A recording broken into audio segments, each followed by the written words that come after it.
morning students. Welcome to my channel. In today's class, we are going to start with a brand new topic that is getting started with Python. So far you have been studying a lot about what is a computer, what are its various parts, what is a CPU, what are the various parts of CPU, what is operating system, and how operating system works, how a program is executed. All these were the basics, the fundamentals of computers which you have studied so far. So in today's class, we are going to start with a brand new topic, that is getting started with Python. So we are going to start with our Python topic. You will see what is Python. So as now by the name itself, something scary comes into your mind. That is, you might imagine that I am going to talk about a dangerous reptile which is a python.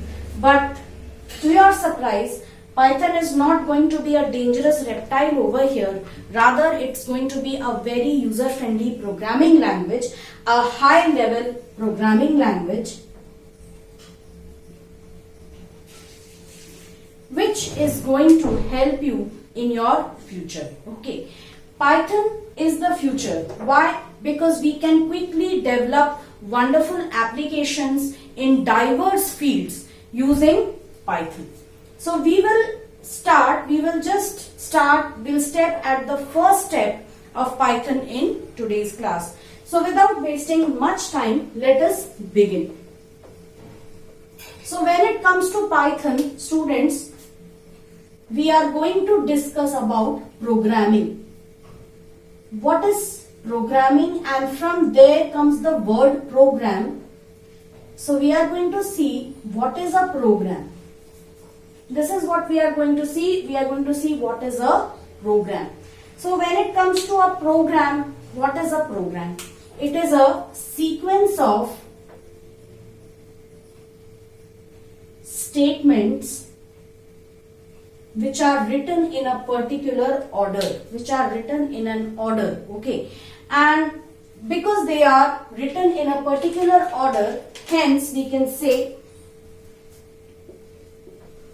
those statements are there in a particular sequence. I will give you a very simple example. Okay, suppose you have invited some friends to your house because there is a housewarming party. You have recently shifted to a new apartment and you are throwing a housewarming party to your friends. And your friends have demanded that they want your handmade choco chip cookies. It should be handmade, not purchased from the market. So obviously you would think about some way to prepare those cookies. So what technique will you use for that? You will first search for a particular recipe for the cookies. You will look for a recipe for the cookie. You will look for ingredients. These are the basic, and you will also look for the equipment which you will be needing for baking those cookies. So you search online and you find a YouTube video where the entire recipe has been explained in a very detailed manner, and not only that, but also the ingredients are also mentioned there, and you also find the necessary equipment. That is, equipment is an oven which you can purchase, or you already have an oven at home, and ingredients also you will be finding over there, and the recipe, that is the method or procedure. Okay, we say method or procedure. Ingredients will refer to the input, and finally cookies served. This is going to be your output. So you want to bake cookies, you need a recipe, that is, you need a proper method for that, and everything would be in sequence. Like the first step would be what you are going to do, purchase the ingredients. The second one would be to collect the ingredients and to mix them in proper order. Like you will first be taking, this is not a cookery class going on over here, you might think like that. You might take milk, you might take butter, and you might take the all-purpose flour, and you might take chocolate chip cookies, or you might take eggs, and you will beat them into a paste. And then you might also use some choco chip cookies. You might put you might add some choco chip cookies to the batter. You prepare the batter. Then you grease the sheet. Grease the baking sheet. You lay out a fresh batch of cookies on the baking sheet, and finally you bake the cookies. Not to forget, in the beginning you preheat the oven also. We missed that step. So you also bake the cookies, and finally what you get is the output, that is freshly baked cookies. So what are we doing? We are following a series of steps over here. I missed one step, so I am going to write that step also. And let me not take this numbered list over here. I am going to simply specify the steps like this.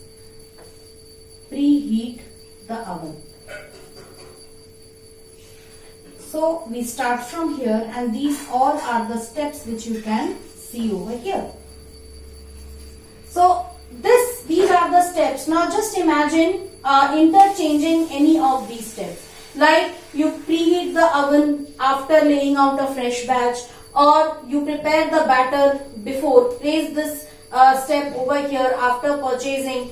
So can you think about doing that? You purchase the material, then you prepare the batter, then you beat these ingredients. It's not possible, because until and unless you beat these ingredients, you won't get the batter. So you can see that every action has to be in a specific order, okay, in a specific sequence. Only then you will get the required output. So program also works somewhat in this manner only. In a program also, all the statements have to be in proper sequence. All statements have to be in proper sequence, so that your program gives you the correct output, the one which you are expecting the program to do. Understood? So that is what Python is going to help you. Of course, it's not going to help you with baking cookies, maybe, but we can't say this, because Python has made such a progress in artificial intelligence also, that with that also you can make all this happen. Okay, so you need to have a proper sequence of statements. So here comes a programming language, and the programming language which we are going to study, that is Python. Now, what is Python? It was created by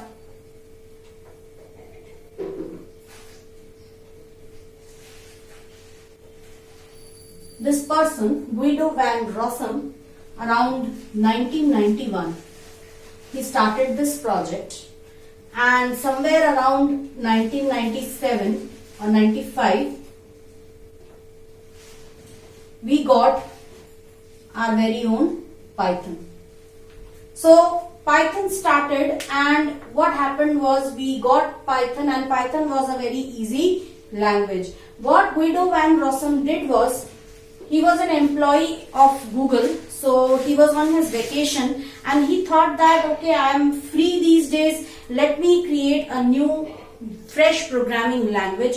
So this was created as a part of his recreation. That is, he did it during his leisure time. He created this language Python, and he got the idea of naming this language as Python from a very famous TV show, Monty Python's Flying Circus, which was one of his favorites.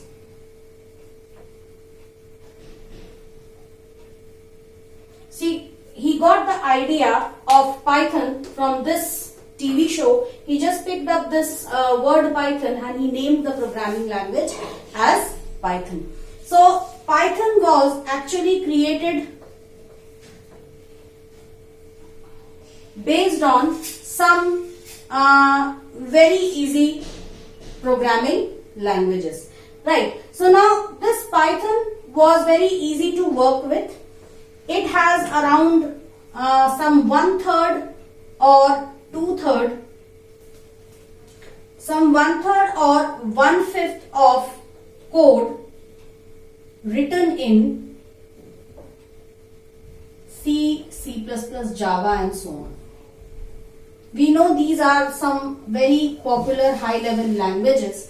Now, the problem with these languages is you have to write a lot in these languages. Okay, you have to write many statements. In order to add any two values, you have to write a lot many statements. Okay, so I'll just show you an example of that. Suppose I have to write a program to add two numbers. Let me make that in C++ because the syntax of both C++ and Java are almost the same. So I'm doing it in C++ right now. You have to start with including header files in your program. So we write header files like this.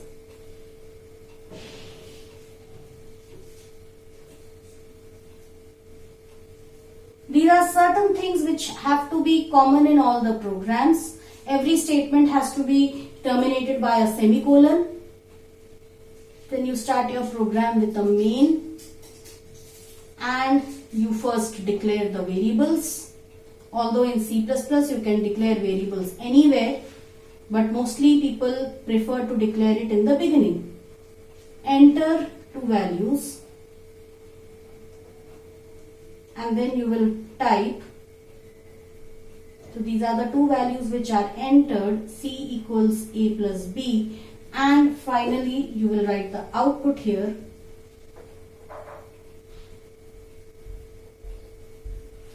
Sum is C.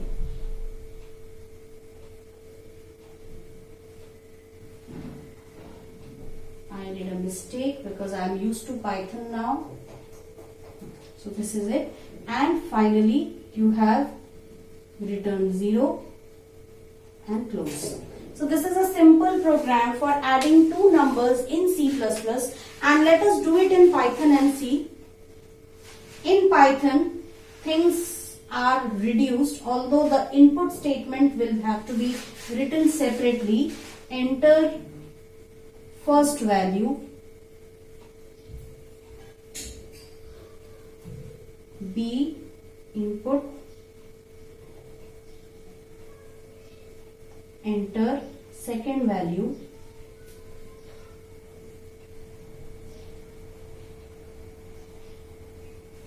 you write C equals A plus B and you simply print C. Sum is C.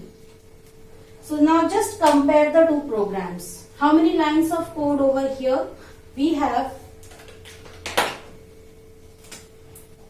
1, 2, 3, 4, 5, 6, 7, 8, 9, 10, 11 lines of code, and here we have 1, 2, 3 and 4.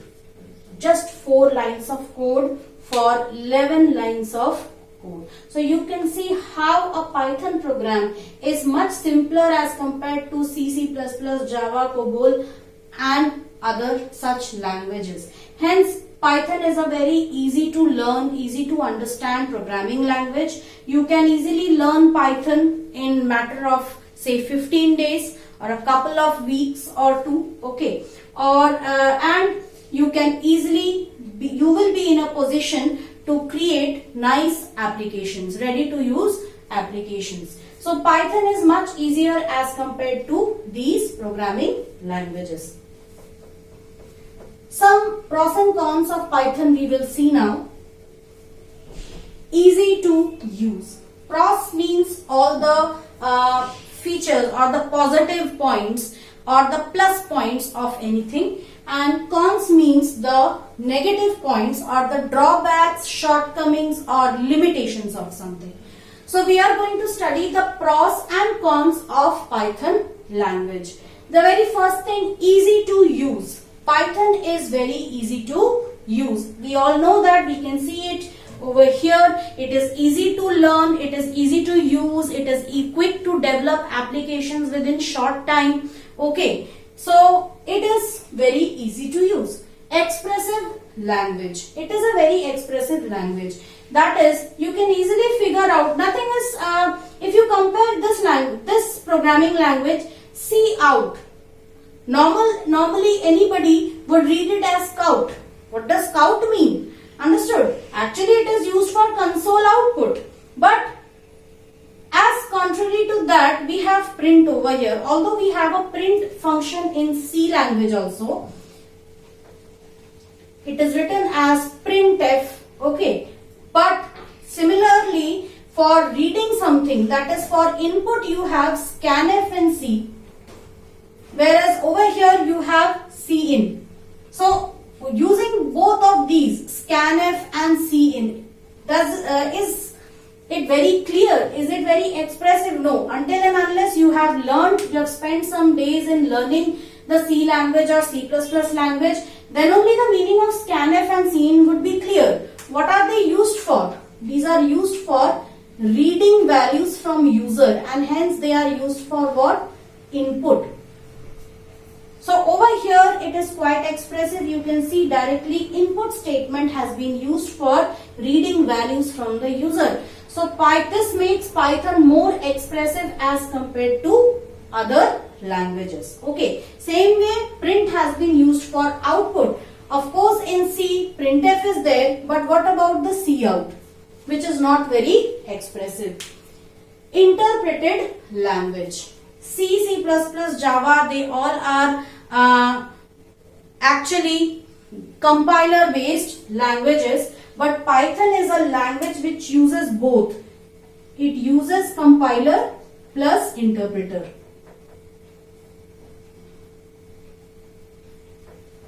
When we say it uses compiler and interpreter, how? You have a source code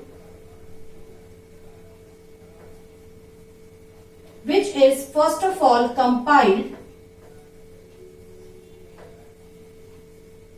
and it gives an intermediate code known as a bytecode. This intermediate code is further interpreted by the interpreter, and we get an exe file which is ready to execute on the CPU. So when we say after, we already know that after compilation what is generated, an intermediate code is generated which is basically in assembly language. That code is further converted by the assembler into the machine language, and that comes under interpretation. First of all, the code is compiled, a bytecode is generated which is an intermediate code, and this bytecode is actually portable. It is machine independent, not dependent on the machine. But after this, every statement of the bytecode is interpreted, it is converted into exe and it is executed. Understood? So Python uses a combination of both compiler as well as interpreter. So basically, because at the final step we are using an interpreter, so we have used what? Interpreted language. It's complete. Yes, Python is complete in itself. It comes along with a huge library of built-in functions. What are built-in functions? Built-in functions are actually predefined programs. They are actually, let me explain, they are predefined programs.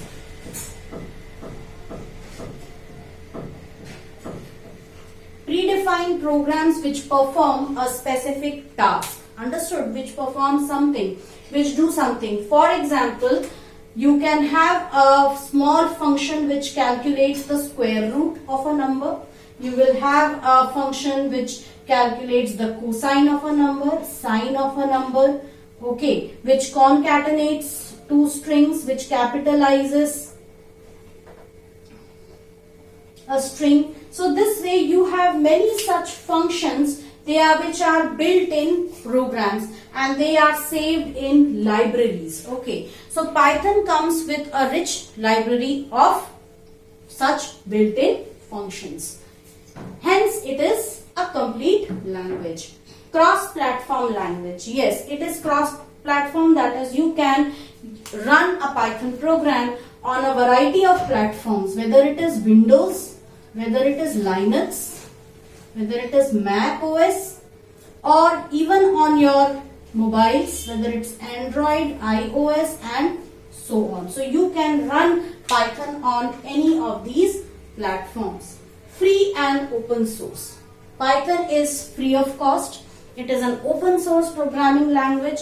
That is, it is a programming language which was created keeping in mind those people who cannot spend money or who cannot afford to purchase a development, a fully functional software development platform like Visual Studio, which is a product of Microsoft.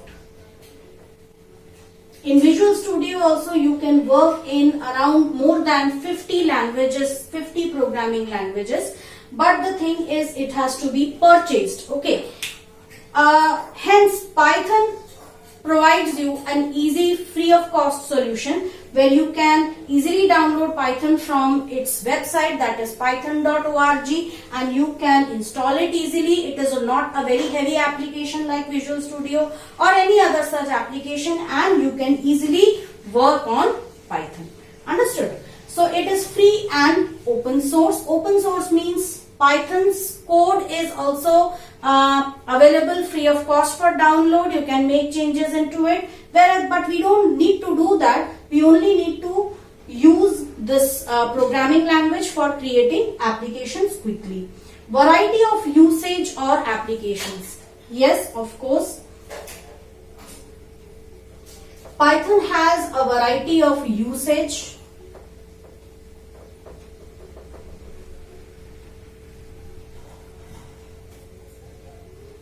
Be it web development,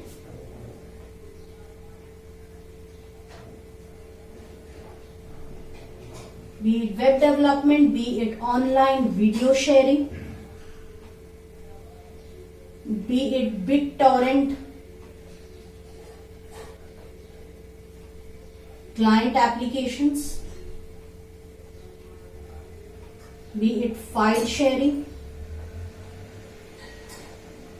scripting, artificial intelligence, that is machine learning,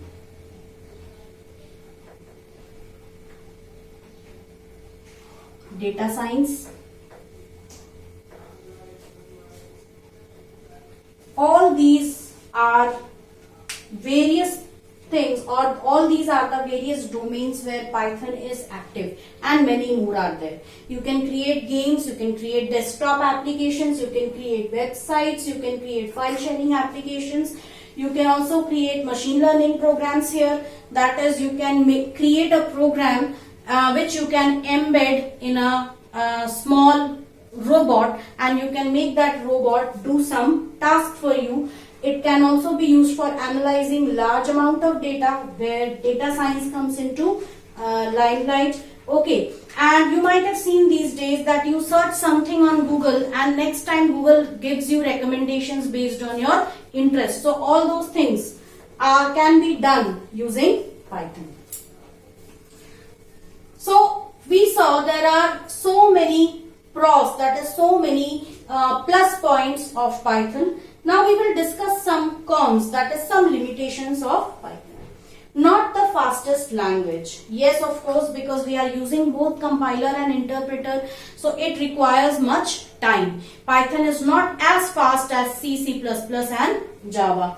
Lesser libraries than C, Java and Perl. So there the libraries are there. You get a library because of which it is a complete language, but the libraries are not as developed as these languages. Not strong on type binding. That means in Python you can store any value. Like unlike C, C++, Java, you don't need to declare any variables. Okay, you simply type a variable name and you just assign a value to it.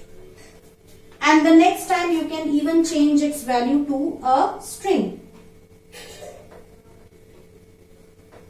So it is not strong on type binding. It just it has kept its flexibility here. You can assign any value to A. But now suppose you wanted to stick to this, that is A should always store a float value. You can see it is a float value, a floating point value. Why? Because it has a floating decimal point in between. Such values are known as floating point values, which is absolutely a numeric value. But you can easily do this. What will happen in the memory somewhere 4.5 was there, A was earlier pointing to this. Now somewhere you created a string with the name string, and now A would be pointing to this string. So it is very easy to do such operations in Python, whereas you cannot do this over here in C++. Why? If A has been specified as integer, you cannot store a float value in A. Because what will happen, even if you store it, this 0.5 will get truncated or removed. And if you try to assign any string to it, that is also not allowed. Although C++ doesn't allow such kind of assignments of strings, because in C++ it will allow you to assign one single character. Understood? So this one single character will be converted into an integer value and it will be stored. This kind of statement will not be allowed in C++, whereas it is allowed in Python. Many times this is an advantage also, but at other times it may also prove to be a disadvantage. Not easily convertible. You can see that it cannot be easily converted into other languages because there are various things which are different in Python from other languages. Like for example, if I take the case of C++ program where you need to swap the values or interchange the values of two variables. I'll just give you an example. In C++ you would write it this way. I'm not writing the other things. I'm simply writing the main part. In C++, swapping values will have a very different approach. Swapping values means, suppose I have two values, A which contains 5 and B which contains 10, and I want to swap the values. That is, A should become 10 and B should become 5. So what I'll do, I'll take C, which is an empty value. I will assign the value A to it. So C will become 5. Then I'll write A equals B. So now B will take up the value of A, that is B will become 5. And then I'll write B equals C. So now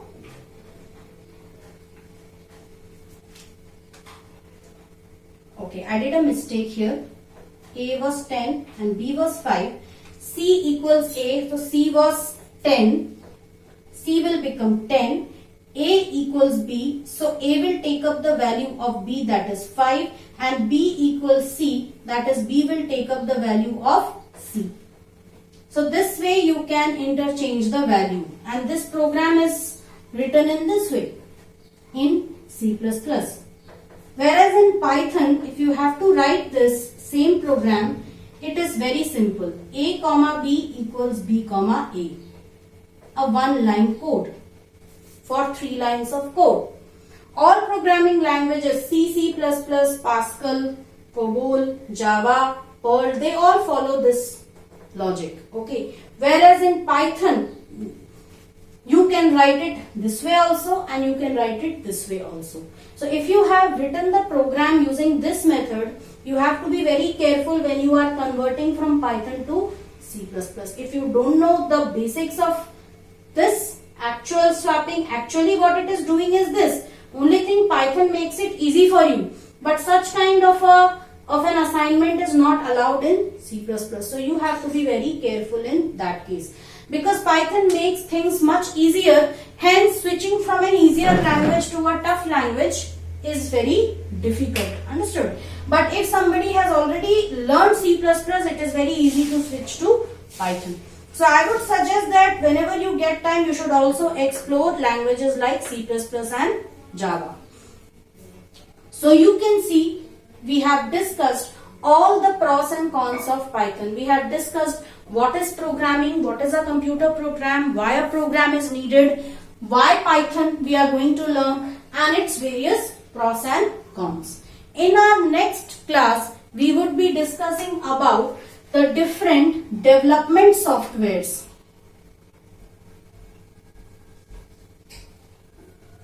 Development software for Python. That is, which software we are going to use for developing Python programs. We would be discussing all that in the next class. So with this, I end the class over here. I would suggest everybody to go to my channel on YouTube, watch all the videos if you have not taken the previous lessons, and work hard. Okay. So happy learning everybody. This is me, Gargi, signing off. Take care. Goodbye.